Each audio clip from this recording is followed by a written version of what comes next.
Hi guys, welcome to Stackhouse Knives. I'm Shea, and we're going to be making one of these. This is our beginner's knife making class that we teach here, and we're going to go through a step-by-step process and an overview of how we do it.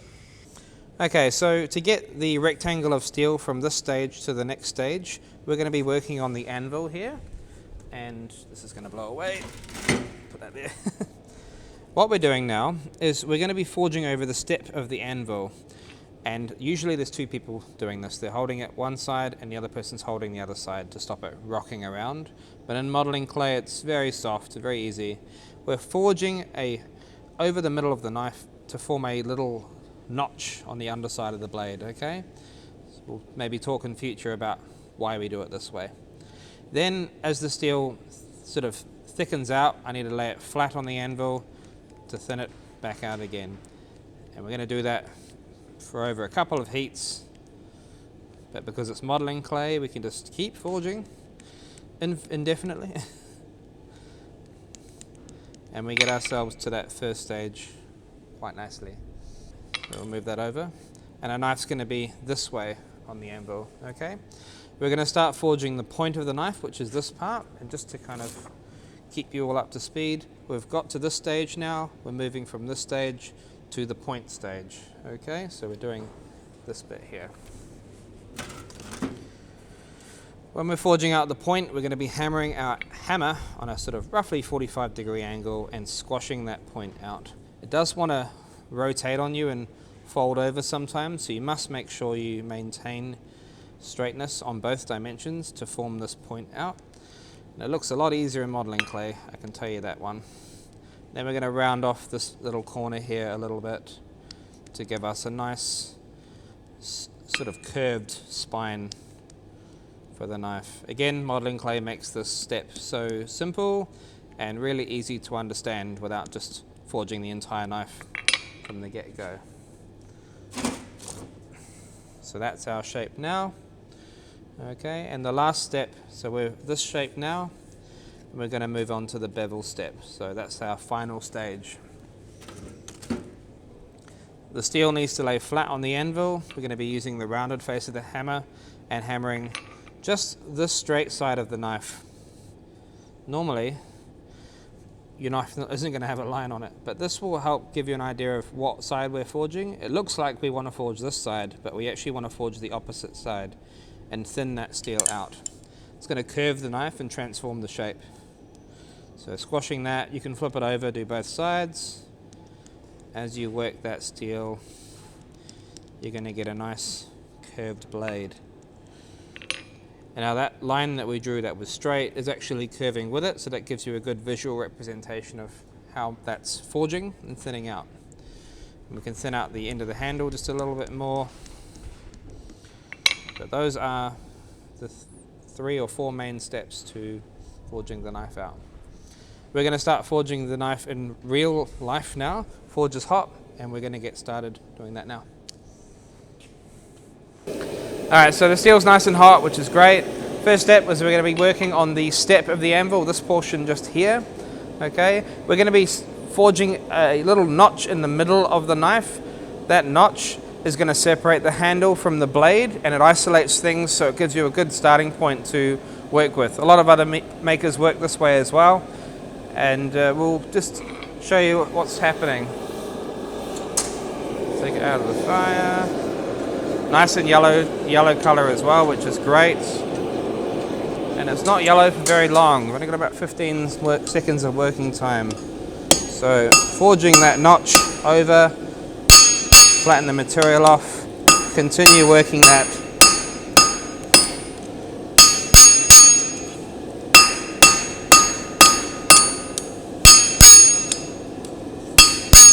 You can see so quickly the steel cools down from that bright yellow color to a very dark gray color, and that's your time frame.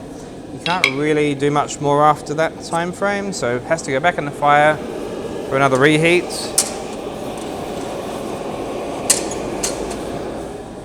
Cool, and then we wait another 2 minutes or so, approximately.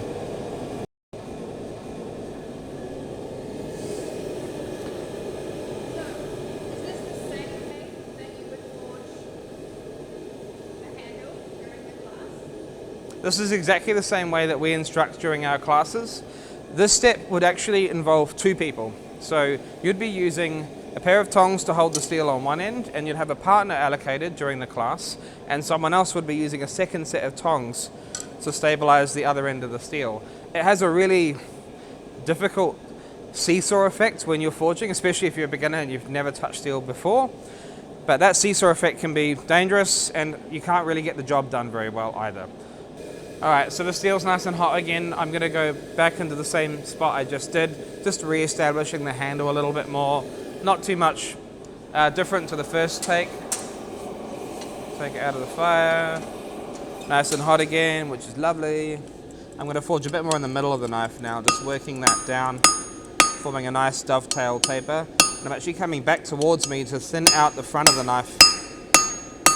Getting a little bit of scale blowing off there, which is good. And then just giving it a quick straighten out. Sometimes it goes very bendy sometimes. When it's cherry red, you've got a little bit of wiggle room in regards to straightening things, but not much. Back into the fire. Ready for the next heat.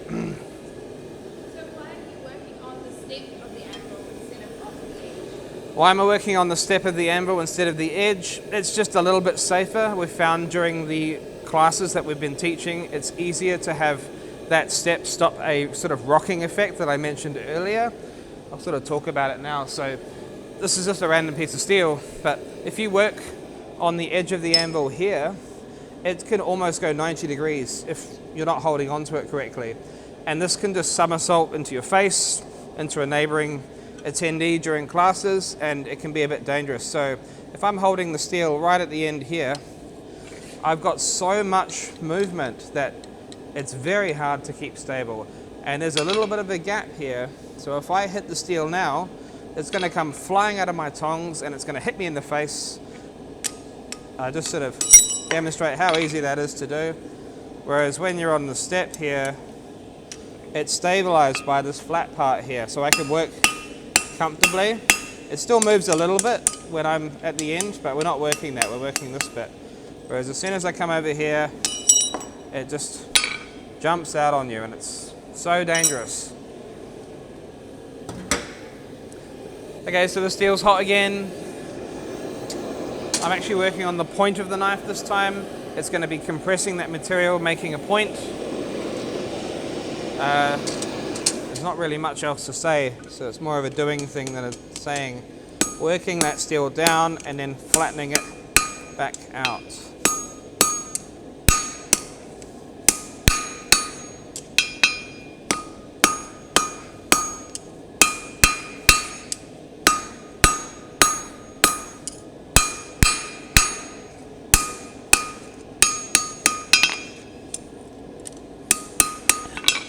This is the longest stage of the knife making process. Getting this blade shape can be time consuming, and for beginners can be a bit of a hurdle in the forging process. Taking all of this material, squashing it down into a relative point takes a little while.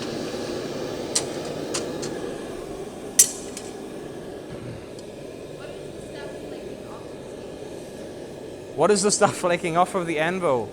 It's basically iron oxide. It's called scale, or just iron oxide that's flaking off. It's essentially, in layman's terms, it's a very accelerated version of rust. It just flakes off when the steel comes out of the forge atmosphere and into the atmosphere we breathe in.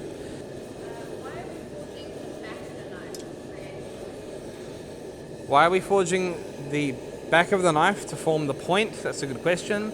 What a lot of knife makers call, we're creating what's called a preform, and that preform is the shape we're wanting the knife to be before the last stage called beveling.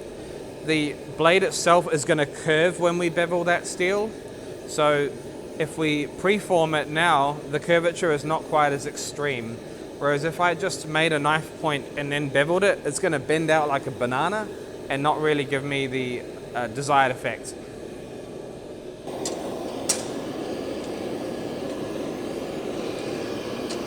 This time around, I'm going to start working in the middle or the back of the knife here and slowly work to the point.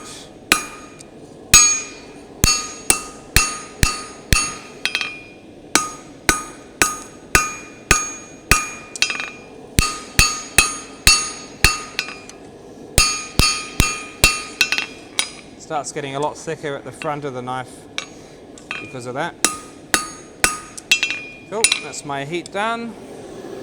Back in the fire. Maybe we'll get one more go done on that. We'll see. Is it hard to manage that rolling that's happening with the steel? It can be a bit tricky managing that rolling effect that you're talking about. The steel itself can, along its cross section, can form a bit of a sort of C shape or an S shape. That's just the material sort of slumping in one dimension. And when you squash the steel in one dimension, it kind of has to go somewhere in another dimension, either lengthways, which is what we're wanting, or sometimes it will go widthways, which can be something you have to manage throughout the knife making process. If you don't, it'll end up forming like a C shape and then it folds into itself, forming what a lot of knife makers and blacksmiths call cold shuts. And that cold shut can be problematic later on down the track. You essentially have to grind it out with a file or angle grinder or belt grinder. It's not going to come out because you've folded it on top of itself. It can be problematic later on down the track, but it's not really a biggie. Sometimes it'll happen in classes and we just grind it out for them anyways. I'm going to be forging out the point just a little bit more. It's thickened a little bit as well, so I want to thin that point back out again. I'll do that now. And then we can talk about the next step after that. I'm using the flat face still as well. Working on the point at the front.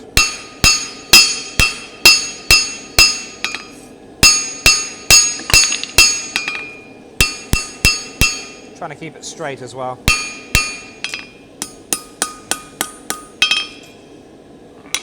Cool, perfect. Just quickly show the camera. So that's where we're at now. I know it's not that pointy. Usually in courses we don't mind. We'll grind the point later on. But that point is completely fine for now.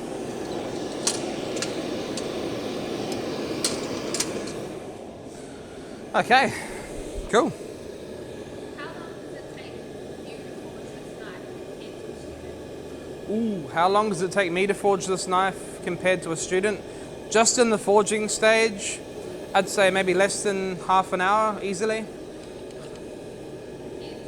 Compared to a student, the student is expected to forge this knife from sort of the first stage to the last stage in around maybe 2.5 hours, something like that. We'll usually start at about 9:30, 9:45 in the morning, and then we'll continue on until lunchtime. So that'll give you a rough idea of what's to be expected. All right, so we're hot again. We're going to move on to the beveling stage. I actually swapped to the rounded face of the hammer for this job. Make sure the anvil surface is clean and start thinning out what will be the cutting edge of the knife.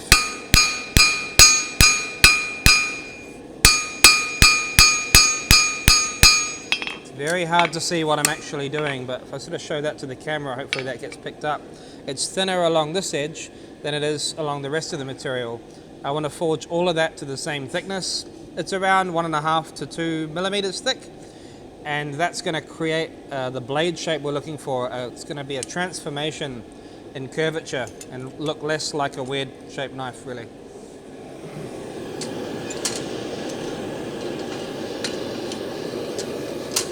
All right, so more of the same. On to beveling, but more in the middle of the knife. So we're here again, rounded face of the hammer.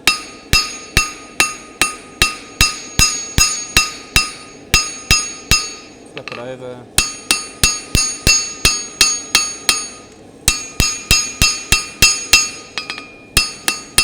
Probably got one more heat to go to get that fully curved out.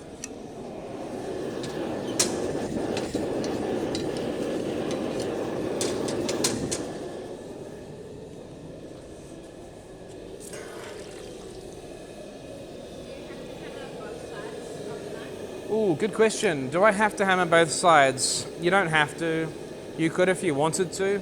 Sometimes when I'm beveling the knife, I'll have it not completely flat on the anvil, I have it tilted just a little bit, and then I'll hammer the opposite face, or the mirroring face, and that seems to get the job done for me. I'll only flip it over when the knife starts to curve on me when I'm working. So it'll curve like a bit like a banana across the thin side of the knife. And I've got to flip it over, maybe touch up the other side. We encourage students to do one side, both sides, whatever makes them feel comfortable, really.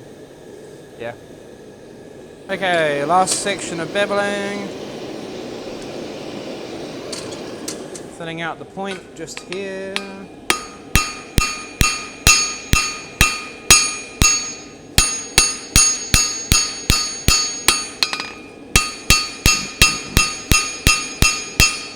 So I'm doing both sides in this situation for those reasons that the knife bends. You can see that knife shape has curved quite a lot, and then the spine of the knife, which I had previously curved, is now fairly straight. So that's really good. I didn't mention it before, but I'm hitting this really hard because the anvil sucks a lot of the heat away from the workpiece when it's flat on the anvil. When it's up on its edge, you've got a little bit more time to work, but when it's flat, you really lose that heat so quickly. So the only way to sort of compensate for that loss of heat is just to whack it harder and get it hotter to begin with.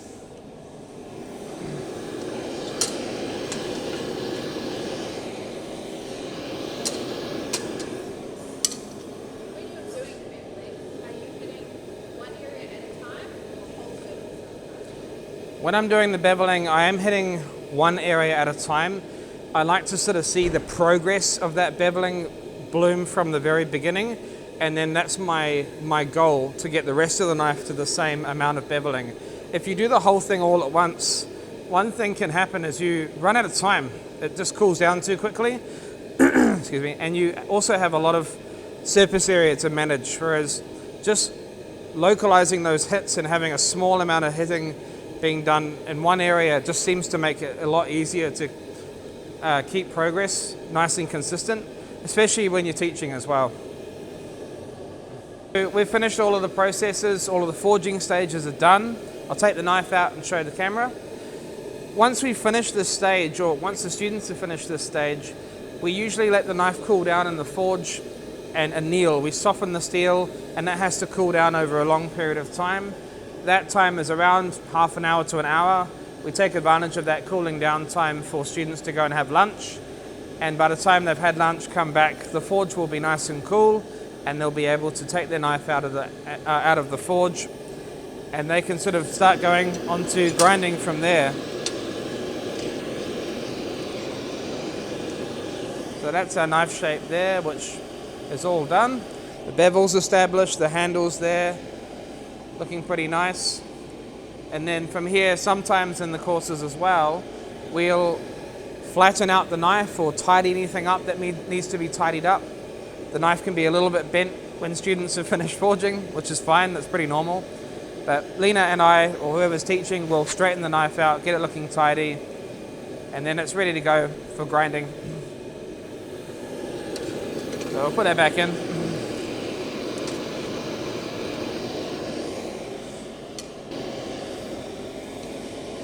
So now we're getting the steel up to a nice even color. I can grab it out of the forge. And then we'll take it out of the forge a couple of times to let it thermocycle or sphericize or normalize, whatever terminology you want to use. And that will make things be a lot softer. It takes a lot of the stresses out of the steel, makes it nice and easy to drill. Yeah, it makes it much easier to work with in general. So this is pretty important as a step. Okay, our knife is all nice and cool. We've just got back from lunch, and now we're at the design phase of the knife making. I've got some templates here on the table. Some of these templates are more of a kitchen knife shape or a petty knife. Okay, so we've got those. Or if you are more into a hunting knife profile, then you could go for something a little bit more hunting knife. So for my knife design, I'm going to go pretty simple. I'm going to draw a little bit of a point I'm going to use this template and just lightly trace some of my material. I usually use a pencil first, and then we draw on it with a permanent marker afterwards. So I'm going to do that. I do this course all the time, so I'm just going to freehand it a little bit, but sometimes this can be a bit difficult with the decision making, so keeping the design simple is always best. So that's our template roughly marked out. We're going to go into the grinding room now. We're going to be putting on a set of safety glasses and some hearing protection, and usually we'll be putting on a respiratory equipment like a face shield or a face mask, so make sure we've got those as well. Okay, so welcome to the grinding room. This is where all the dusty, messy stuff happens. I'm using an 84 engineering grinder today. This is a VFD operated grinder. There are 2x48 inch belts, and we're running a Cubitron belt type, if you were curious. We're going to start grinding. I'm going to leave my knife sitting on the tool rest here, and I've got a piece of wood as a push stick. That push stick is going to help push the knife into the grinder, and I can start removing material nice and quickly. Alright, so we're going to do that now. Turn the grinder on.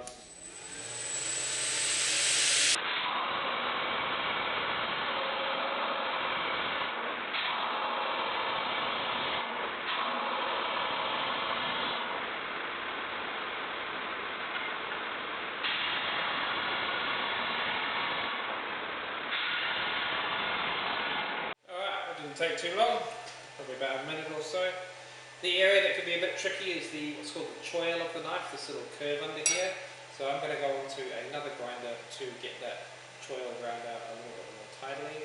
I've done a little bit of grinding on the edge of the belt, but it doesn't leave too nice of a mark, so we want to make that look a little bit tidier. So move to another grinder and we'll tune back in shortly. Okay, so this is the 72-inch grinder. This is a slightly bigger model than the other one I've just shown you. This one has got a setup that has a specific small wheel, a small radius wheel, 25mm wheel for grinding the choil out. And I'm just going to be running the belt, grinding and going up and down like that. It's very simple. I'll be doing this at a much slower speed as well. And once we get that ground, we'll move on to handle stuff.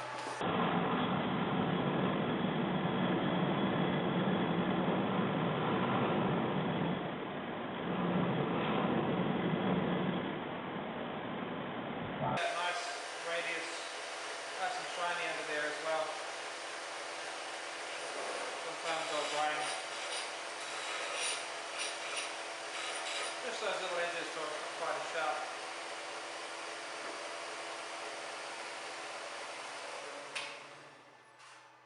That's really all we have this grinder set up for mainly.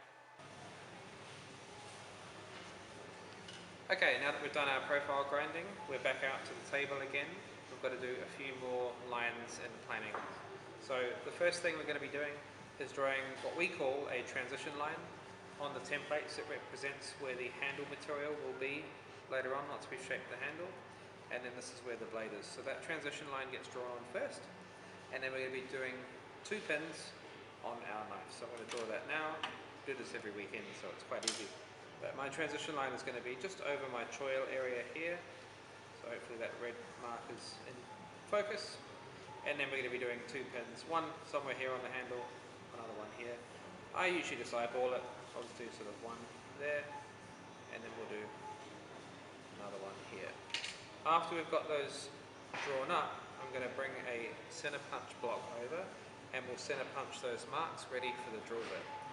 The center punch marks stop the drill bit from wandering and wobbling, and potentially drilling not in the place you've marked. So that's why it's important to do that. Okay, so we've got the punch block, knife is ready to go, and then my center punch, which I've made. So we'll line that up, give it one sharp hit, and then we'll do the same thing for the other hole. It's probably very loud for my mic. And all center punched and good to go. Okay, so now we're at the drill station. We've got our handle material. This is walnut, and it's 2 slices of 10mm wood that's been glued together.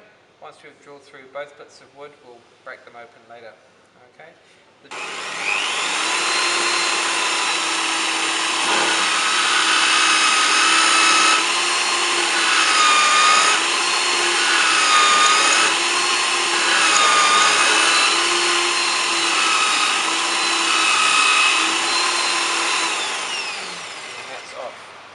So we did drill through the wood and the steel at the same time. That makes the hole line up really nicely.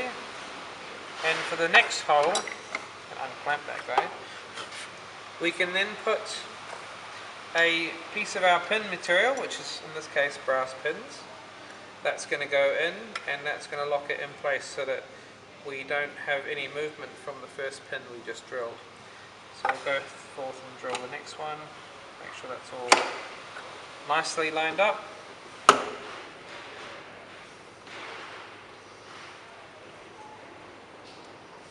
Cool.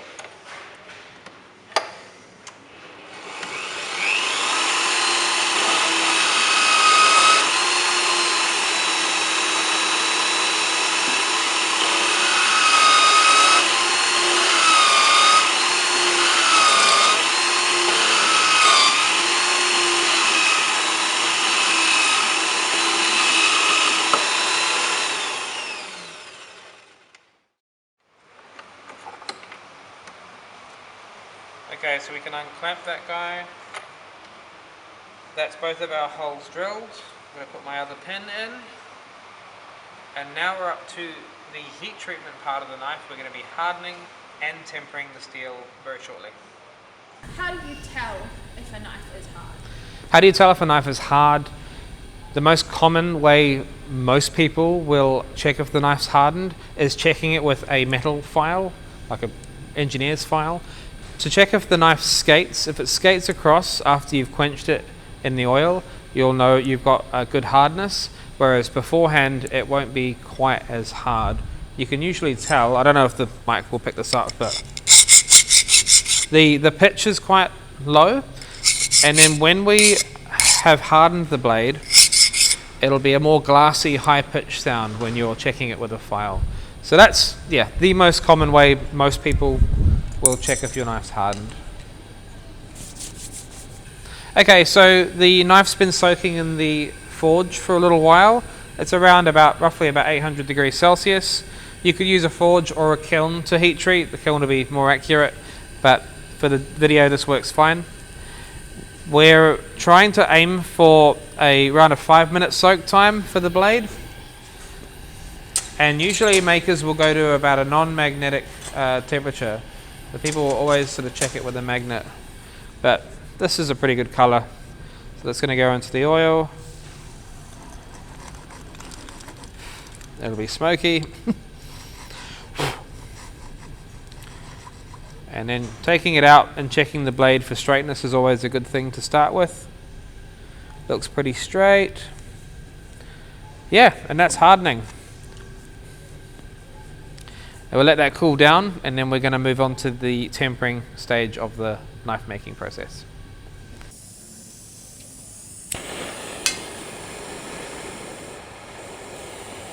Okay, so we're using a gas torch to heat treat our knife. I'm going to be heating up the blades to 2 different colors. I'm going for a blue color for the handle, which loosely represents around 350 degrees Celsius, which is the great thing about steel, is that it'll oxidize to a particular color, which means you know when it's going up to that temperature, which is really cool with steel. Some other metals don't really have such a nice representation. We're heat treating the blade to that blue color, and then the handle, and then we're going to be doing the blade to a straw yellow color. You could do this in an oven at home as well if you wanted to, just baking it at about 210 degrees approximately. There's lots of ways to heat treat 1075. It's very easy to heat treat. So we just do this for courses because it's a little bit more convenient and it saves us a lot of time. So hopefully that color picks up nicely.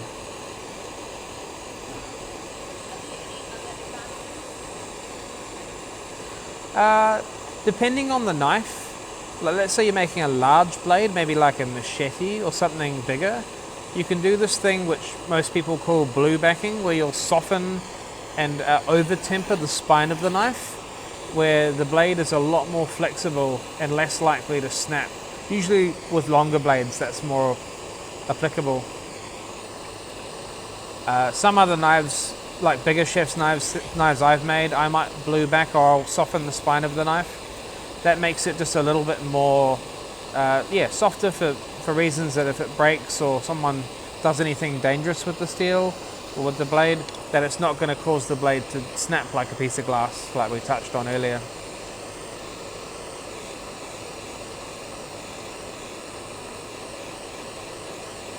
So I've done the bluing of the handle now, so that's all done. Going to move over to the blade now, and I'm going to be a lot more careful. I'm going to be heating the entire knife, watching like a hawk, making sure that I'm getting only that straw yellow color that I'm looking for. Just as a quick reminder, that's approximately around 200 degrees, 210, maybe 230, depending on how accurate I am with the torch today.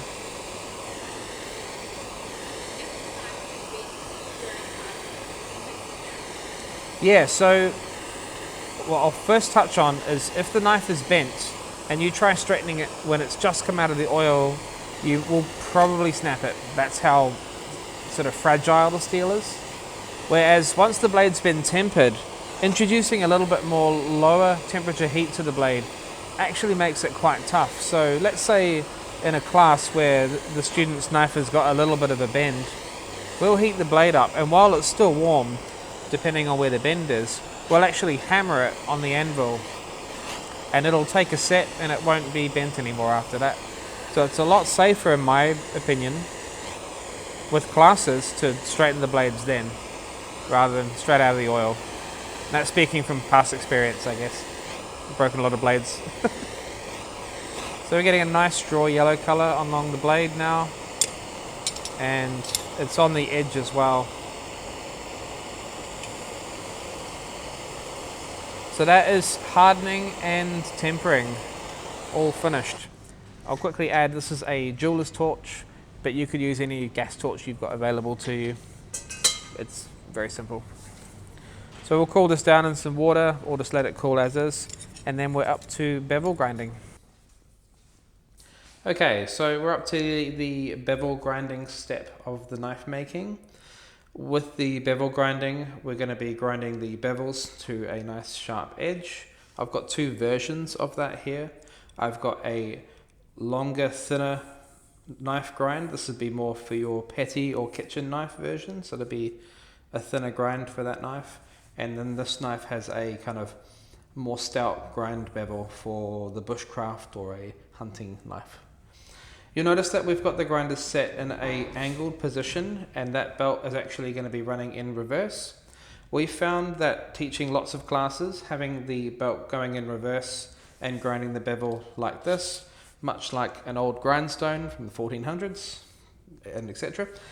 Grinding our blades in a reverse fashion has created a more consistent result, stopped people slicing or cutting belts and breaking them, and overall just giving a better quality of finish. That's the way we do it, and this is obviously different to how standard knife makers grind, but this course is for beginners, not for knife makers that are just making their own knives in their garages. So I'm going to get into starting to grind. We're running the Cubitron 36 grit belts again, and this is going to be noisy and sparky. Thank you. So I've got my knife here, and I'm going to do a thick grind for this knife. Okay. Good to go?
Okay, so that's all ground.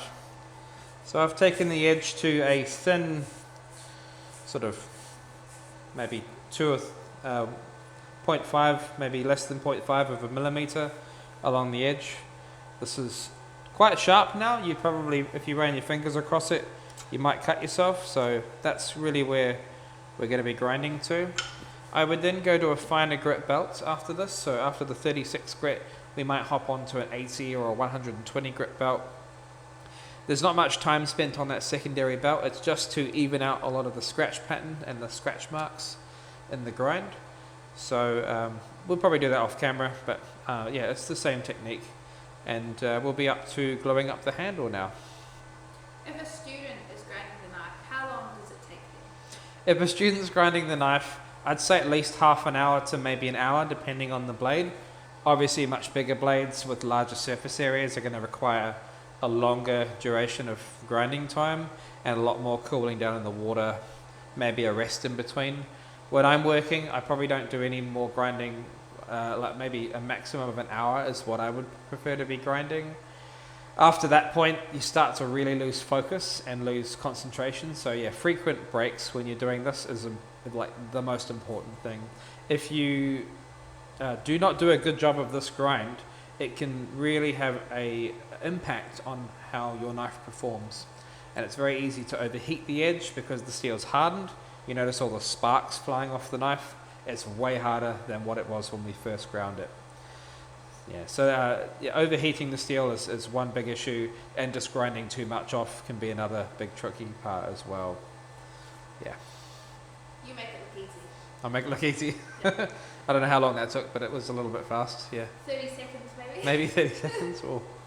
Yeah, if I wanted to do on that subject, if I wanted to do a wider grind, or sorry, more grinding, I would probably change my angle. So at the moment I'm angled here, but if I wanted it like this, I'd probably lay it almost flat, and I'd take away a lot more material out of the knife. And most kitchen knives usually result in a lot more grinding. The bushcraft knives like this one I've made has less. Okay, so this is the bandsaw. We usually do this in classes, so I'm going to be pretty brief with it.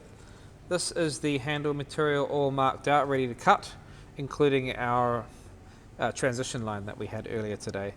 I'm going to be bandsawing roughly on the outside of that material, and then I'm going to use a thin knife and split open the scales ready to glue.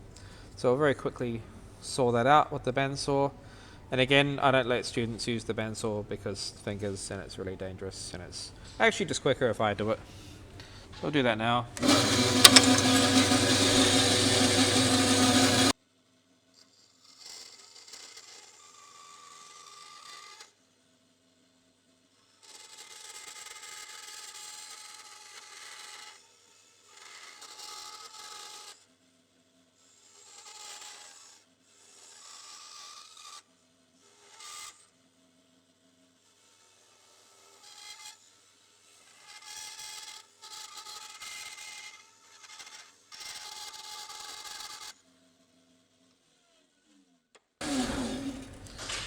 So that's it all cut out, and that just saves a lot of grinding in the grinding room for the future process.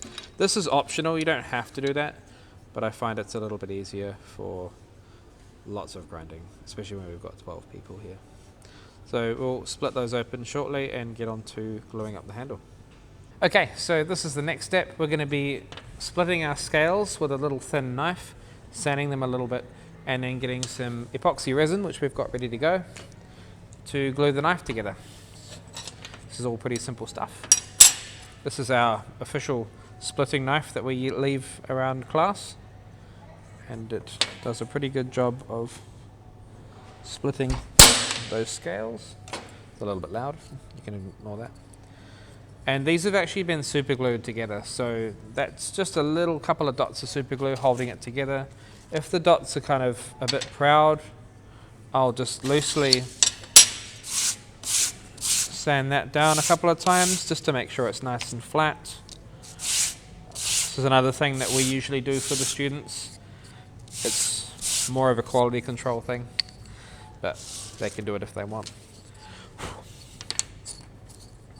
Alright, so that's good to go. The epoxy we're using is this one. Any epoxy is fine. I find the more important thing when you're mixing epoxies is to make sure your materials are free of oil and water and any other foreign things that are on there that shouldn't be on there. Give it a good clean to start with, and we should be good to go. Even just wiping this down just a little bit, cleaning off any burnt oil or soot from the heat treat is good. And yeah, we'll go from there.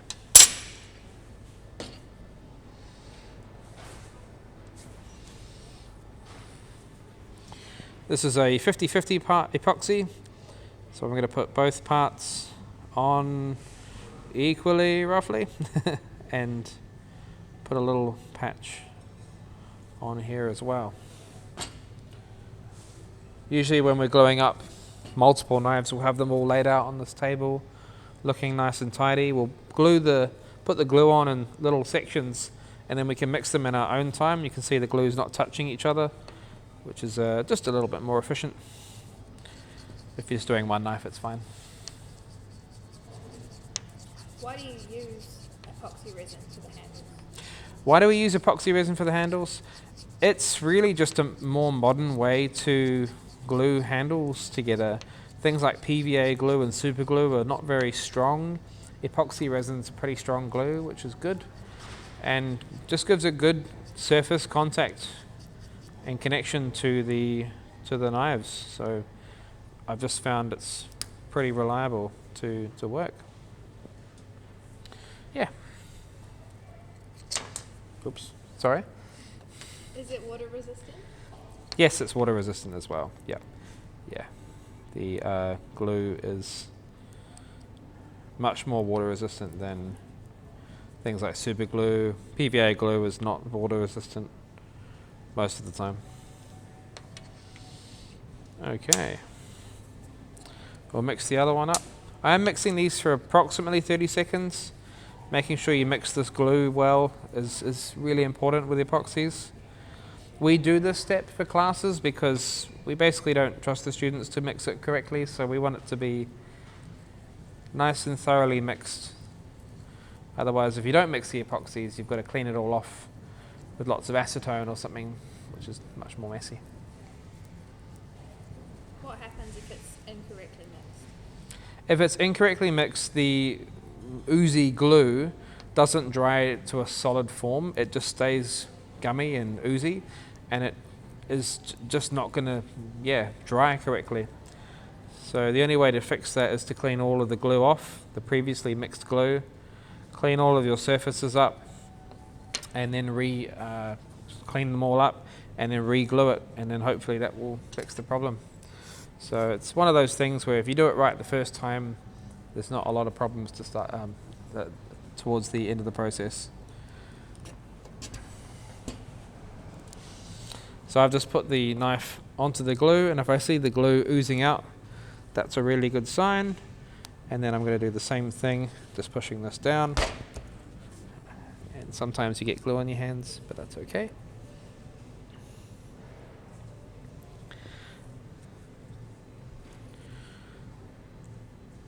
Having a couple of G-clamps close by is a good thing. So we're just using very simple G-clamps, nothing too fancy. And we're just putting one clamp on one side of the knife and one clamp on the other side. And make sure the glue, not all the glue oozes out, but you get a little bit of a squidge of glue coming out the seams. Doing a visual inspection. And you'll also notice that the glue oozes out from the front of the handle material onto the actual blade. Now that little bit of glue specifically, just there, we do actually want to clean off, because it's a little bit hard to clean off once it's gone dried. So we'll do that now. Usually we're using some isopropyl alcohol and a paper towel, and just giving it a little bit of a wipe. Usually after we've mixed the glue and glued the knives, we let the students do this bit just so they feel like they're involved.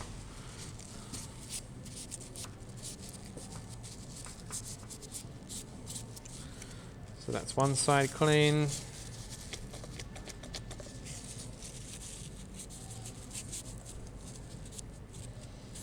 that's the other side clean. This is a 5-minute epoxy. You could use any epoxy at home. You could use a 24-hour or anything like that. Because our knife classes are run in a day, we try to maximize our time as much as possible. So the faster the curing rate of the epoxy, the more time we've got to do other knife making things. It says 5 minutes, probably more like 15 minutes. So we'll let that set and then we'll come back once it's all nice and dried and we can start working on shaping the handle. Okay, our handle is all dried. The epoxy is now solid, which is excellent. We're now going to start tackling how to shape the handle. The first thing that we do have is some of the brass pins are actually longer than the material that we start with. We're going to be grinding our pins nice and flat, and we're going to be doing that on the belt grinder vertically. So I'm going to do that on both sides. Okay, so I'll quickly do that, and then we can start shaping the rest of the handle very shortly.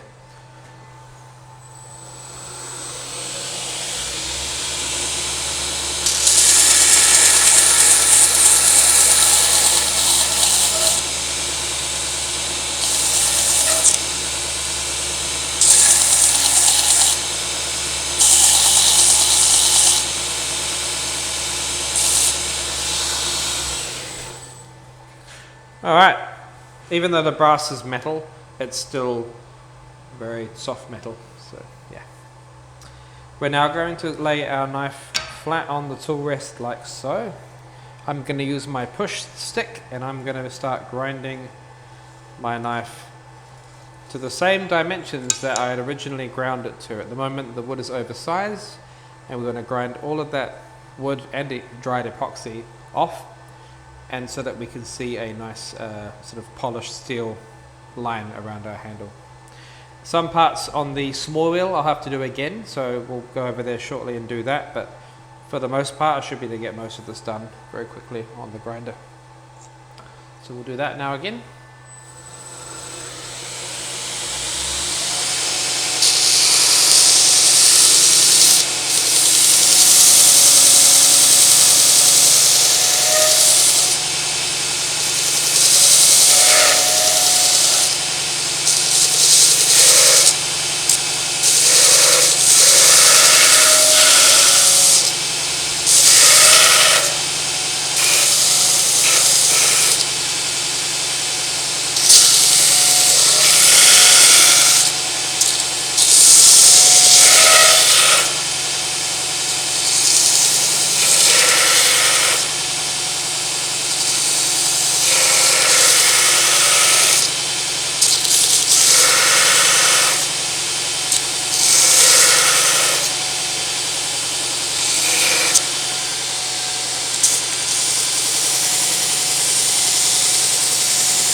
Cool, so as you can see, steel has all been taken back.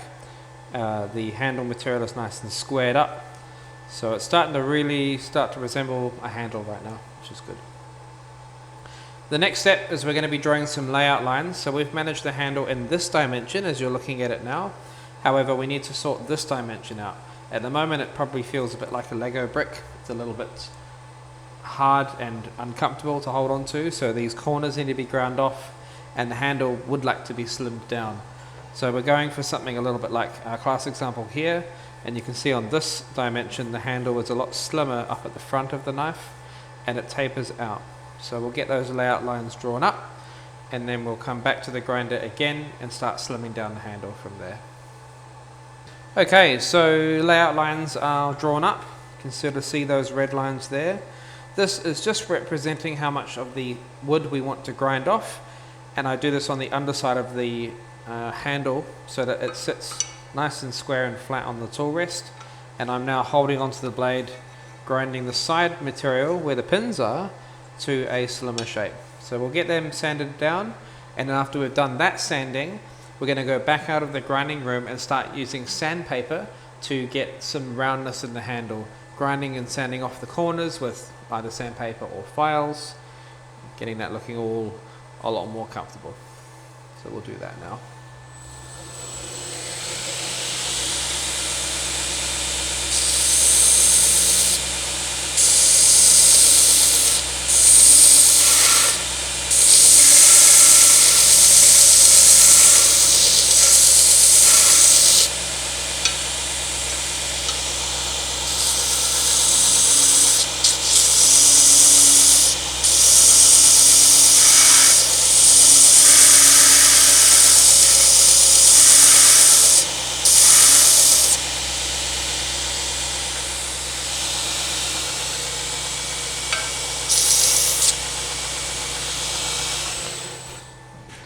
Okay, so you can see the handle now is a lot more slim, and it's already, even though it's boxy and square still, it's still going to feel much more comfortable just after that technique.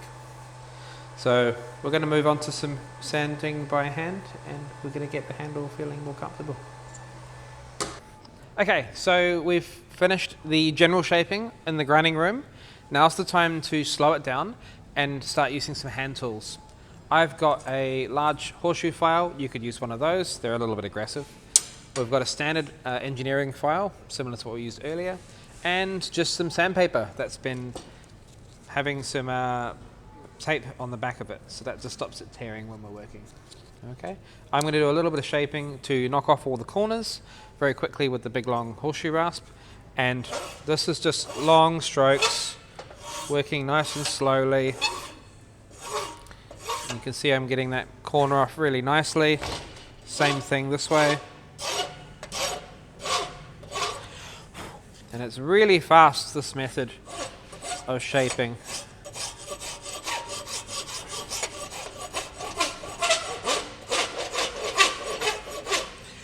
You don't have to use a horseshoe rasp, I just quite like them. Let's say that this was too aggressive, we can move to the smaller file. This will still take material off very nicely. Round off that corner. Get things feeling and looking good.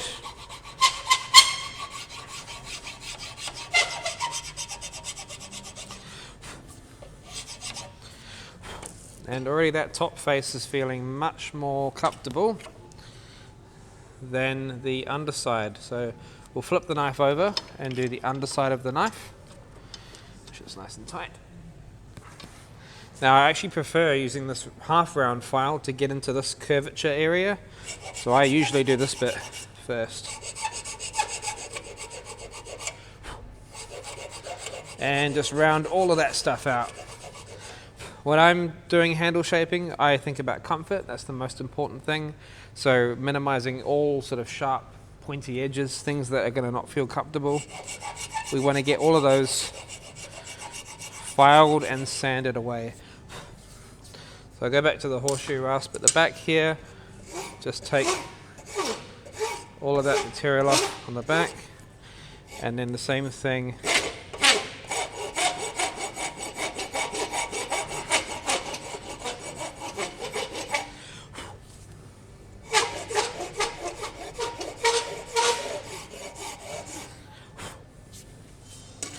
then to the finer file.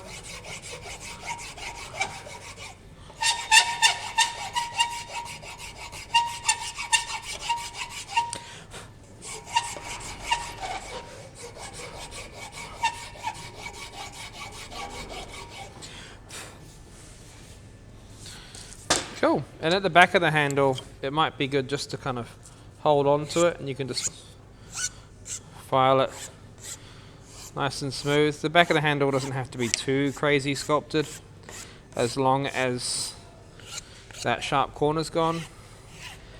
This is going to depend on what you like in your handles. So a lot of people get this job done very quickly, and some of them get it done a lot slower otherwise. They just keep sanding the handle forever. We're loosely shaped. My strip of sandpaper's here. We're just going to go around.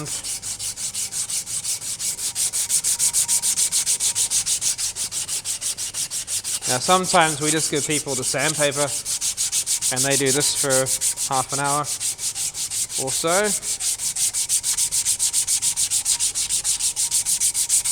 This will smooth out the entire handle pretty quickly.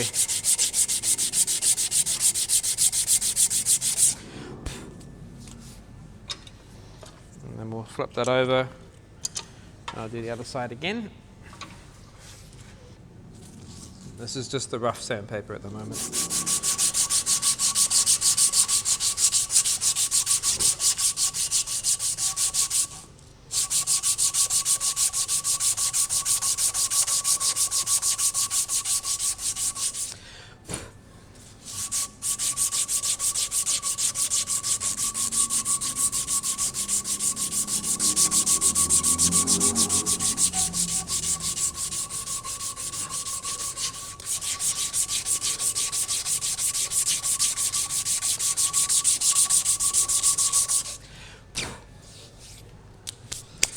So, in a few minutes, have the handle fairly comfortable.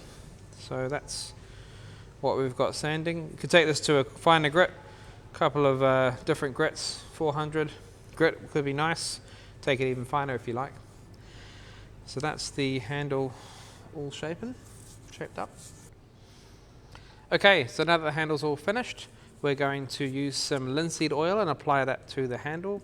We usually do 2 coats and about 5 minutes between each coat. After the knife has been coated in oil, we're going to put an edge on it, and we'll do that back in the grinding room on some specialty belts. So we'll chuck some oil on this rag. That's probably heaps. And start rubbing that in.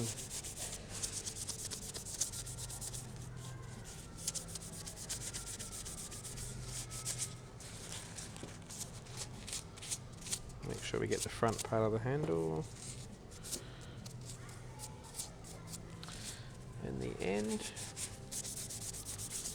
So we'll let this dry for about 5 minutes, and then we'll go on to grinding and sharpening from there. Okay, so the knife has had 2 coats of oil and the handle's all nice and dry. The final stage of the process is to sharpen the knife. Now we're going to be doing most of the sharpening on some belts I've set up on the grinders. So I've got this grinder, and the end grinder set up. This one is on a 120 grit belt. This one's on a really fine 400 grit belt. And then I've got a Scotch-Brite belt just to clean off any glue or anything that's a little bit foreign on the knife. So we'll sharpen the blade up and move on from there. Wait.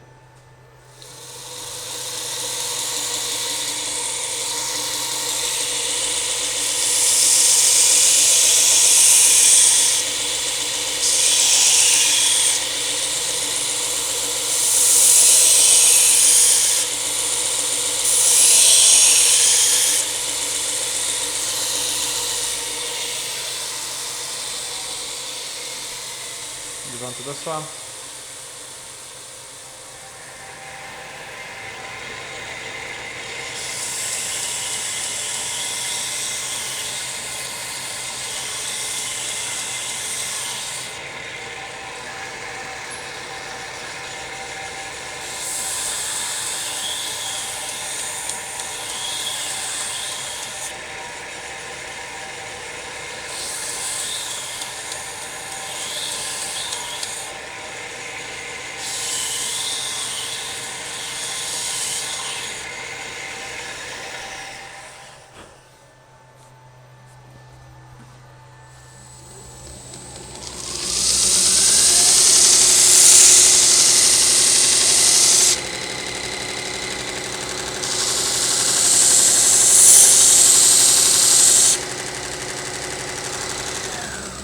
Okay, now that the knife's all sharpened up, we're just going to hone the knife on a strop block, dragging it a couple of times. A good way to check if it's sharp is on some paper.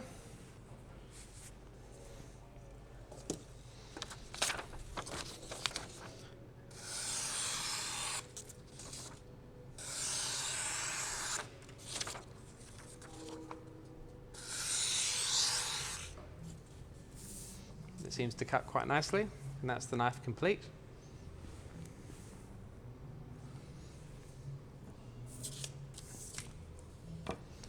And that's it. Thanks very much for watching. You can look into doing our courses online, so get in touch if you want to. And I hope you enjoyed the video. Until next time.